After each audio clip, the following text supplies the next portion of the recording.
This video presents the holding data feature of Finlens. This feature enables the data presented on your Finlens platform to be highly detailed and personalized. Let's start with an overview of this data holding. The page containing the holdings data for each product on your Finlens platform can be found under the Products tab in the Admin section. You can import this holdings data via CSV, or it will be updated automatically if you have set up this service with the Alquant team. For a given product and date, a holding data entry represents the weight of an asset held within the product. This asset can be described using properties, which correspond to the columns shown in the displayed data frame.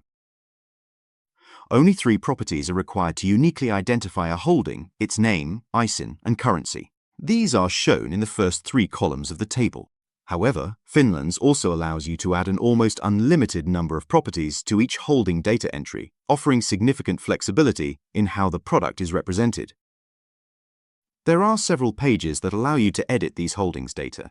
The page we are currently viewing enables you to freely modify the values of manual properties of holdings data, meaning those not updated automatically on your platform. To do this, simply export your data as a CSV file using the corresponding button, edit the file, and re-upload it using the Enrich from CSV button. Finally, the button called Show Transformed Data allows you to display data in their transformed version. This means this button applies all transformations to the raw dataset, including categorizations, replacements, and translations. In the next tutorial videos, we will give a deeper explanation of these concepts. Thank you for watching our short explanatory video regarding holding data features. We trust that you found it helpful and informative.